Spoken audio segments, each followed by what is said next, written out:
ಪ್ರಧಾನಮಂತ್ರಿ ಗ್ರಾಮ ಸಡಕ್ ಯೋಜನೆಯಡಿ ಸಂಸದ ಮತ್ತು ಜಿಲ್ಲಾ ಉಸ್ತುವಾರಿ ಸಚಿವ ಹಾಗೂ ಶಾಸಕಿಯಿಂದ ದೇವಳಮಕ್ಕಿಯಲ್ಲಿ ಶಂಕುಸ್ಥಾಪನೆ।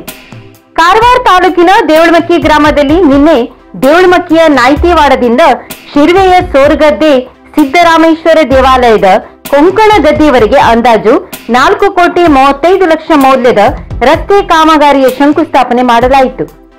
ರಸ್ತೆಯ ಶಂಕುಸ್ಥಾಪನೆ ನೆರವೇರಿಸಿ ಮಾತನಾಡಿದ ಜಿಲ್ಲಾ ಸಂಸದರಾದ ಅನಂತ್ ಕುಮಾರ್ ಹೆಗಡೆ ಮಾತನಾಡಿ, ಜಿಲ್ಲೆಯ ಕರಾವಳಿ ಪ್ರದೇಶವು ವಿಶೇಷ ಆರ್ಥಿಕ ವಲಯ ಯೋಜನೆ ಮೂಲಕ ಅಭಿವೃದ್ಧಿ ಹೊಂದಲಿದೆ ಎಂದು ಹೇಳಿದರು। ಪ್ರಪ್ರಥಮ ಬಾರಿಗೆ ದೇವಳಮಕ್ಕಿಗೆ ಆಗಮಿಸಿದ ಜಿಲ್ಲಾ ಉಸ್ತುವಾರಿ ಸಚಿವ ಶಿವರಾಮ್ ಹೆಬ್ಬಾರ್ ಮಾತನಾಡಿ, ಕೇಂದ್ರ ಹಾಗೂ ರಾಜ್ಯ ಸರ್ಕಾರದ ವಿವಿಧ ಅನುದಾನದಲ್ಲಿ ಅನೇಕ ಕಾಮಗಾರಿಗಳನ್ನು ಪೂರ್ಣಗೊಳಿಸಿವೆ। ಮುಂದೆ ಗ್ರಾಮಗಳ ರಸ್ತೆಗಳ ಅಭಿವೃದ್ಧಿಗೆ ಸಂಸದರ ಅನುದಾನ ಸಹಕಾರಿಯಾಗಿದೆ। ಅಧ್ಯಕ್ಷತೆ ವಹಿಸಿದ ಶಾಸಕಿ ರೂಪಾಲಿ ನಾಯ್ಕರವರು ಗ್ರಾಮಸ್ಥರನ್ನು ಉದ್ದೇಶಿಸಿ ಮುಂದೆ ಗ್ರಾಮದಲ್ಲಿ ಅಭಿವೃದ್ಧಿ ಕಾರ್ಯಗಳು ಆಗಲಿದೆ ಎಂದು ಹೇಳಿದರು।